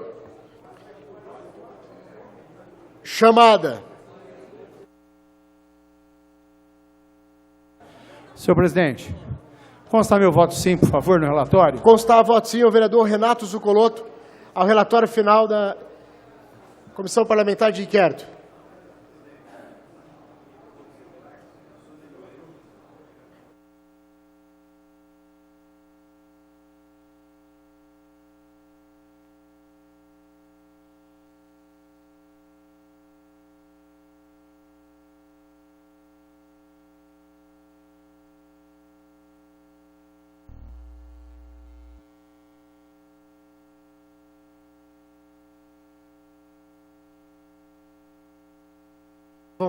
Aprovado.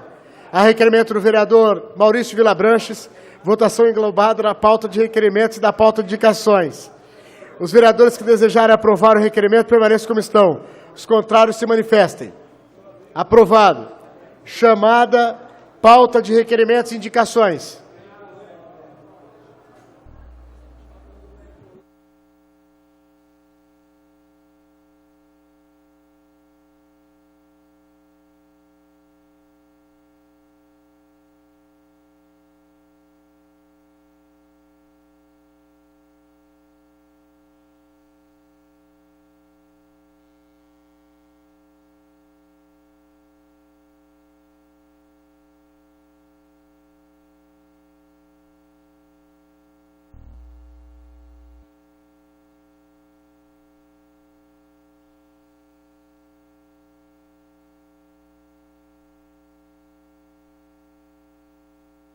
Aprovado.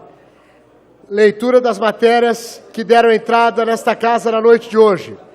A leitura será feita pelo primeiro secretário, vereador Lincoln Fernandes.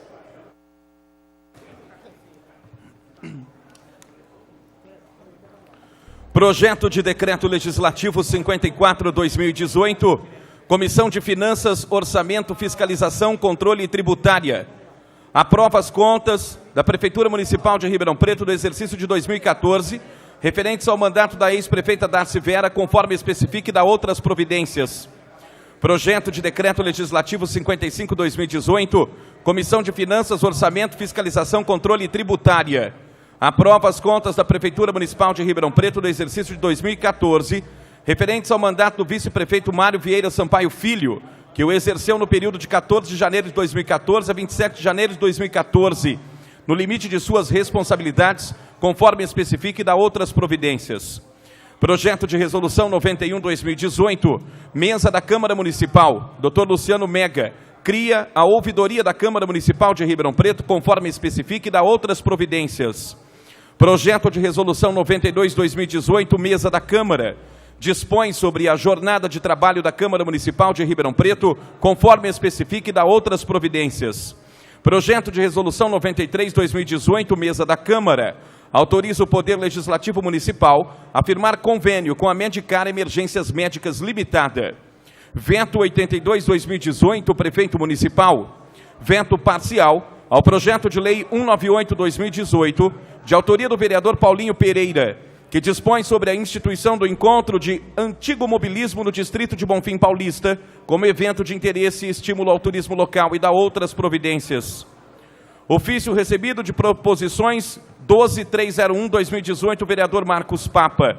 Relatório final da Comissão Parlamentar de Inquérito, CPI, que investiga as irregularidades no contrato do DAERP com a empresa Aegea. Ato da Presidência 6116. Lido, senhor presidente. Encaminhe-se à Secretaria para a fase de pauta e, posteriormente, às comissões. Convocação de sessão extraordinária.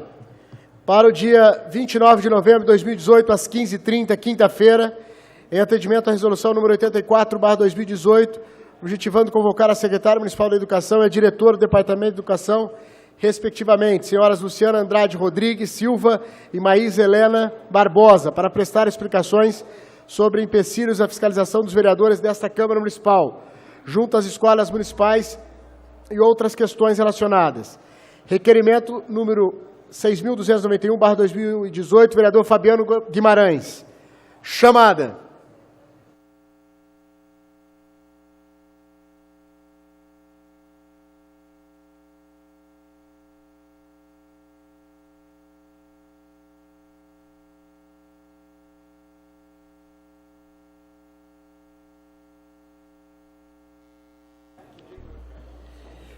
Convocados os vereadores, oficie os ausentes. Repetindo, convocação de sessão extraordinária para o próximo dia 29 de novembro de 2018, às 15h30, próxima quinta-feira, a convocação da secretária de Educação, bem como a diretora do Departamento de Educação. Convocados os senhores vereadores, oficie os ausentes. Tendo em vista a deliberação da Comissão Permanente de Finanças, Orçamento, Fiscalização, Controle Tributária, ocorrida na reunião realizada hoje, às 16 horas, que decidiu acerca da necessidade de realização de sessão extraordinária visando a análise das contas da Prefeitura Municipal de Ribeirão Preto do exercício financeiro de 2014. Esta presidência informa a deliberação e convoca os senhores vereadores, tornando pública a referida convocação da sessão extraordinária para o dia 17 de dezembro de 2018, segunda-feira, às 18 horas, para análise dos projetos de decreto legislativo, em que este soberano plenário da Câmara Municipal de Ribeirão Preto julgará as contas da Prefeita Municipal de Ribeirão Preto, referentes aos exercícios financeiros de 2014 especificamente. Primeiro projeto de decreto legislativo número 54/2018. Aprova as contas da Prefeitura Municipal de Ribeirão Preto no exercício 2014, referentes ao mandato da prefeita Darcy da Silva Vera, conforme especifique da outras providências. Autoria: Comissão de Finanças, Orçamento, Fiscalização, Controle e Tributária. Segundo projeto de decreto legislativo número 55/2018. Aprova as contas da Prefeitura Municipal de Ribeirão Preto no exercício de 2014, referentes ao mandato do vice-prefeito Mário Vieira Sampaio Filho, que exerceu no período de 14 de 1 de 2014 a 27 de 1 de 2014, no limite de suas responsabilidades, conforme especifique da outras providências. Autoria: Comissão de Finanças, Orçamento, Fiscalização, Controle e Tributária. Em votação, chamada.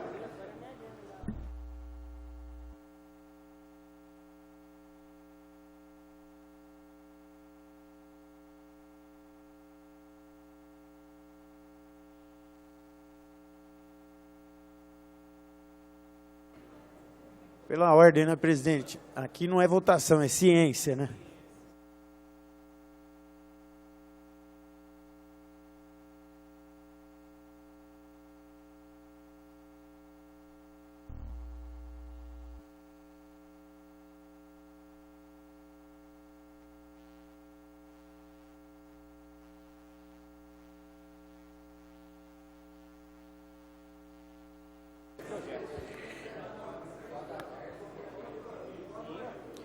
Mais uma vez, vou reiterar e retificando aqui a convocação do projeto de decreto legislativo número 54/2018, rejeito as contas da Prefeitura Municipal de Ribeirão Preto no exercício de 2014, referente ao mandato da prefeita Darcy da Silva Vera, conforme especifica, e da outras providências. Autoria: Comissão de Finanças, Orçamento, Fiscalização, Controle Tributário. Para segunda-feira, dia 17 de dezembro de 2018, às 18 horas. Segundo projeto de decreto legislativo número 55/2018. Aprova as contas da Prefeitura Municipal de Ribeirão Preto do exercício de 2014, referentes ao mandato do vice-prefeito Mário Vieira Sampaio Filho, que exerceu no período de 14 de 1 de 2014 a 27 de 1 de 2014, no limite de suas responsabilidades, conforme especifique da outras providências. Autoria: Comissão de Finanças, Orçamento, Fiscalização, Controle e Tributária.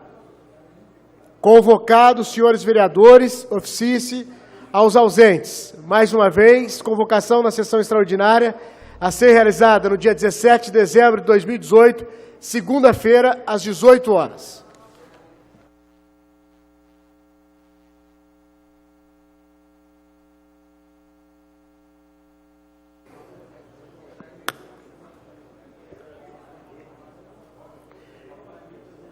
Leitura do pedido de urgência.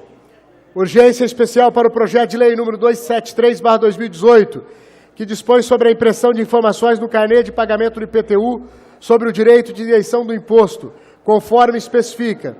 Urgência solicitada pelo vereador Alessandro Maraca. Em votação, pedido de urgência. Chamada.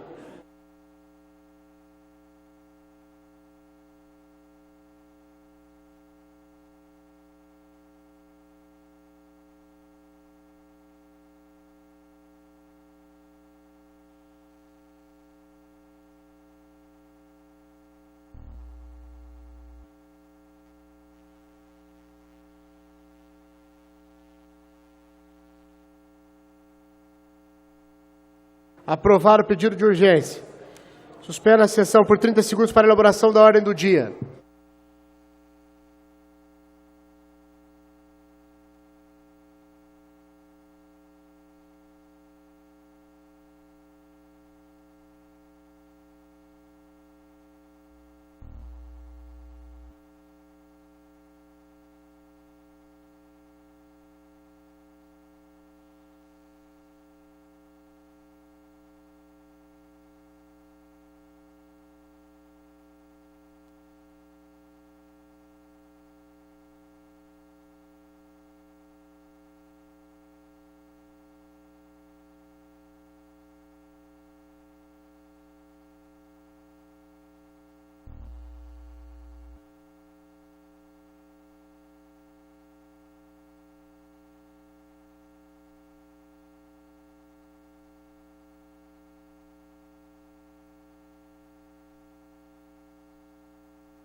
Reaberta a presente sessão. Chamada regimental.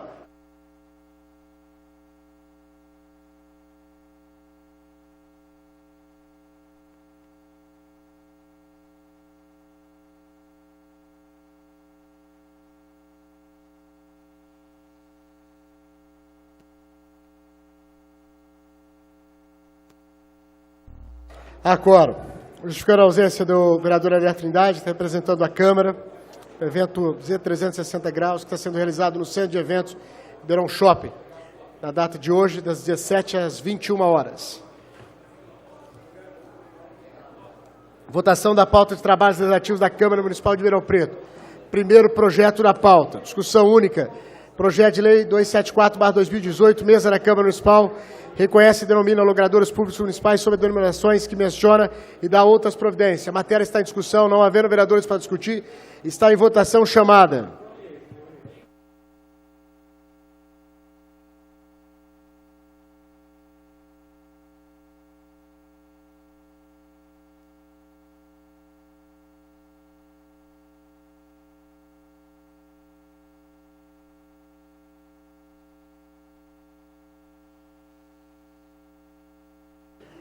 Aprovado.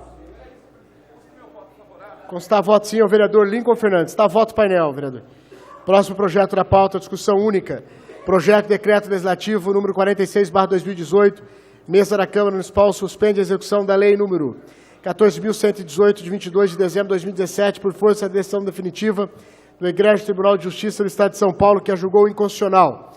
A matéria está em discussão, não havendo vereadores para discutir, está em votação chamada.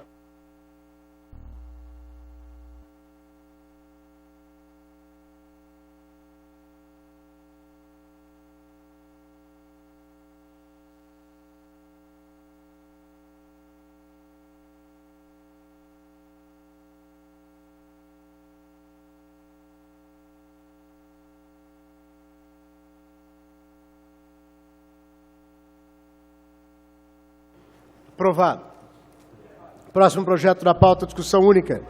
Prefeito Municipal, veto número 76/2018. Prefeito Municipal, veto total ao projeto de lei número 103/2018, de autoria do vereador Renato Zuccolotto, que dispõe sobre a criação de fundo para a utilização e administração dos prêmios ou créditos de milhas oferecidos pelas companhias aéreas aos agentes públicos municipais no exercício da função. A matéria está em discussão, não havendo vereadores para discutir. Para encaminhar, vereador Renato Zuccolotto. Senhor presidente, eu peço para encaminhar por Permitido, aqui mesmo. vereador. Eu entrei em contato com o senhor prefeito, nós vamos estudar uma maneira de fazer uma indicação e que o projeto venha por parte dele para a gente poder operacionalizar esse projeto, razão pela qual eu peço o acolhimento do veto do senhor prefeito. A matéria está em votação chamada.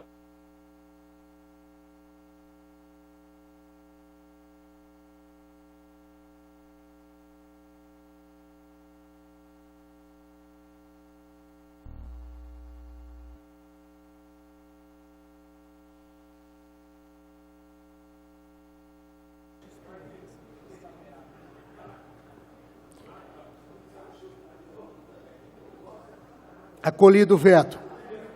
Próximo projeto da pauta, discussão única. Veto total 76/2018, prefeito municipal. Veto total ao projeto de lei complementar 76/2018, de autoria do vereador Jean Coraúce, que altera os dispositivos da lei complementar número 2.842, de 5 de dezembro de 2017, que institui o programa IPTU Verde no município de Ribeirão Preto e dá outras providências. A matéria está em discussão, não havendo vereadores para discutir. Para encaminhar, vereador Jean Coraúce. Boa noite mais uma vez aos amigos vereadores, ao público presente, à imprensa, as pessoas que nos acompanham de casa, meu muito boa noite. Venho pedir para que seja derrubado o veto por parte do prefeito. Mais uma vez ele alega que um vereador não pode fazer esse tipo de lei. Na verdade, é uma modificação pequena que a gente faz em um dos artigos do IPTU Verde, que na verdade antes estava escrito, para que vocês possam entender. Para quem tem árvore, 2%, aí na mesma linha. Para quem tem aquecedor solar, 2%. Para quem tem o jardim, 2%. A única coisa que nós fizemos foi escrever linha por linha. Então, linha A, para quem tem aquecedor, 2%. Linha B, para quem tem árvore 9%, linha C, e assim sucessivamente. É a única coisa, a única modificação que nós pedimos. E já venho aqui fazer um alerta à população de Ribeirão Preto, à imprensa que nos acompanha e também aos vereadores. No começo de outubro, no dia 11 de outubro, nós aprovamos aqui nesta casa um requerimento onde eu fazia alguns questionamentos sobre o que a prefeitura está fazendo para cumprir a lei do IPTU verde. Perguntei quantas pessoas tinham sido cadastradas, quantas pessoas já tinham sido verificadas a residência e o que seria feito daí por diante. A resposta que eu tive é que aproximadamente 5.000 pessoas estiveram pleiteando o desconto do IPTU verde.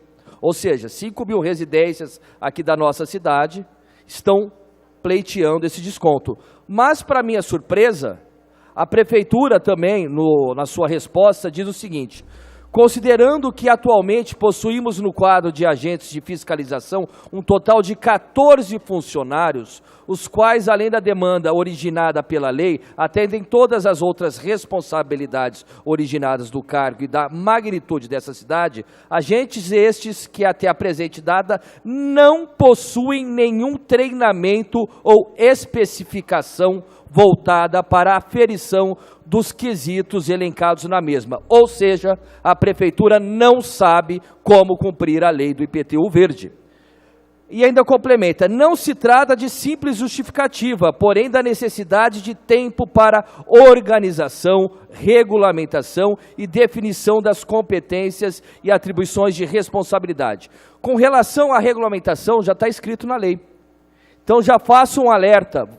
Vou fazer um ofício encaminhado ao secretário da Fazenda, perguntando o que ele está fazendo. Se até a próxima semana nós não tivermos uma resposta sobre isso, farei um requerimento convocando o secretário da Fazenda para que possa dar explicações sobre a lei do IPTU verde.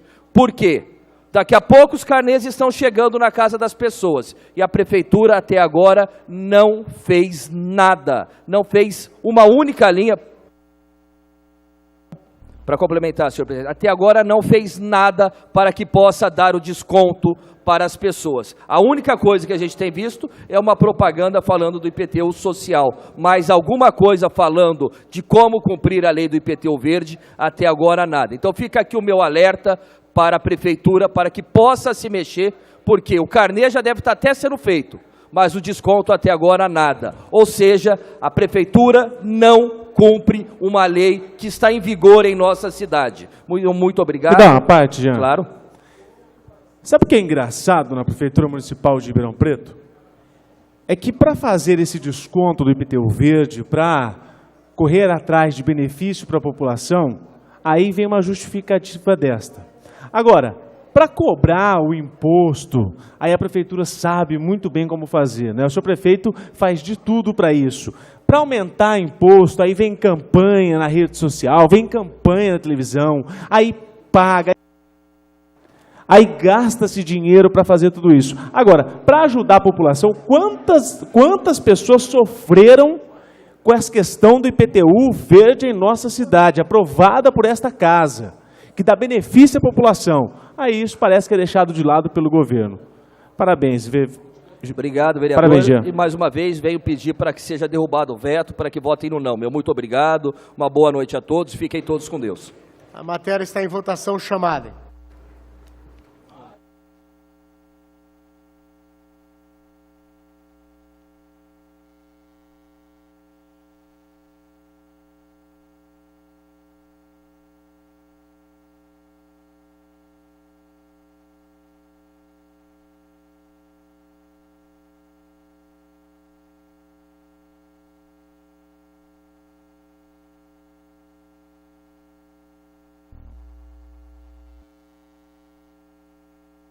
Rejeitado o veto.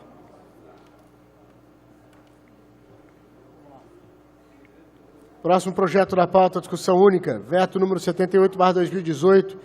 Prefeito Municipal, veto total, projeto de lei 191/2017, autoria do vereador Paulo Modas, que dispõe como postura municipal a adoção do mecanismo de controles no processo de medição dos serviços a serem realizados pelo Poder Público Municipal e da outras providências.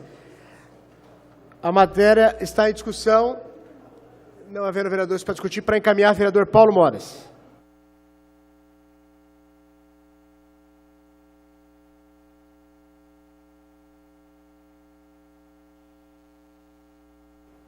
Boa noite, senhor presidente, senhores vereadores, à imprensa e ao público presente. Eu peço aos vereadores que votem não a esse veto, que é um veto de transparência em obras públicas. Esse projeto ele pede que as pessoas, a prefeitura faça um relatório antes de começar uma obra, faça um relatório, faça até uma filmagem para estar arquivando lá. E depois de a obra concluída, que venha e faça outro relatório já da conclusão da obra. Então, como nós trabalhamos muito, a Câmara Municipal tem trabalhado muito em transparência, esse é um projeto de transparência, porque às vezes a pessoa tem uma obra pública ali próximo dele, ele quer saber como foi concluída essa obra, ele vai no site da prefeitura, ele entra no site e vai ver a conclusão, como foi feita essa obra. Então, é uma obra assim, de fiscalização que vai ajudar os vereadores, e eu peço voto que negue esse projeto desse veto aos nobres vereadores. Obrigado, viu? A matéria está em votação chamada.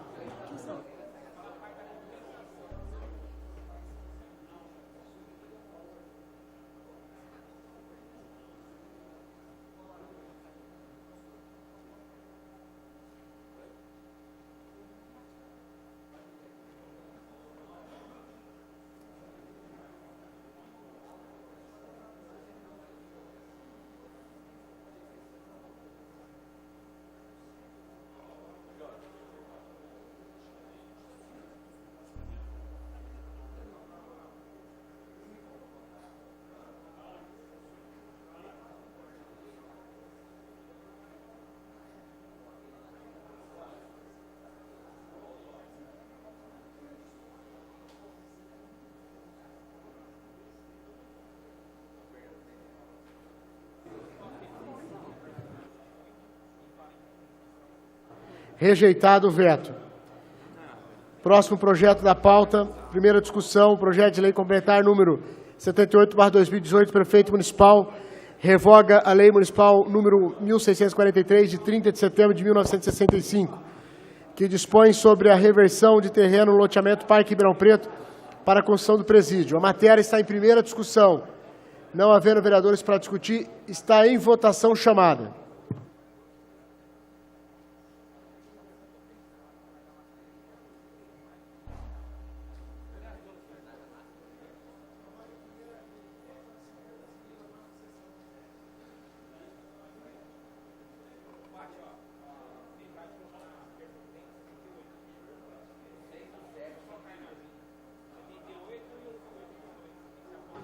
Aprovado em primeira discussão. Segunda discussão para a próxima sessão. Próximo projeto da pauta.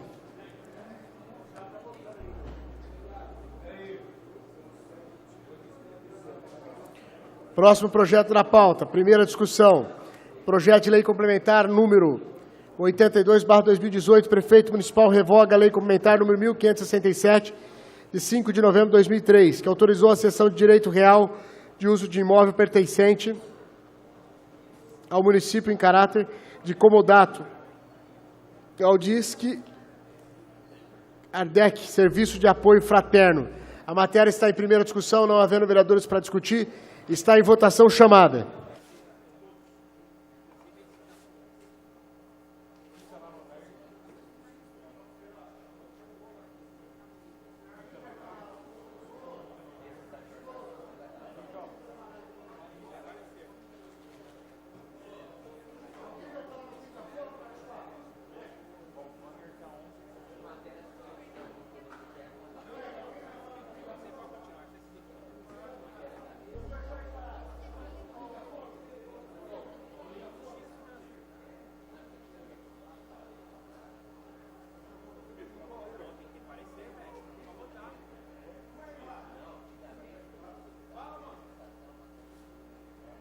Não havendo mais matérias, está encerrada a ordem do dia. Passaremos ao pinga-fogo. De acordo com a inscrição em livro próprio, cada vereador terá 5 minutos.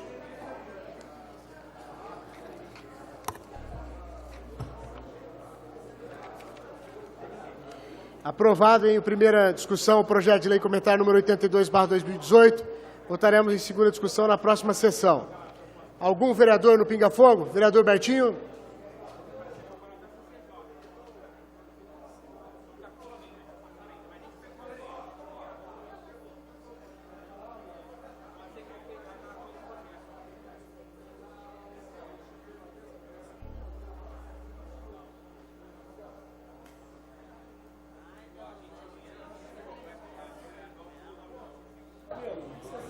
Não havendo vereadores inscritos para o Pinga Fogo, declaro encerrada a presente sessão.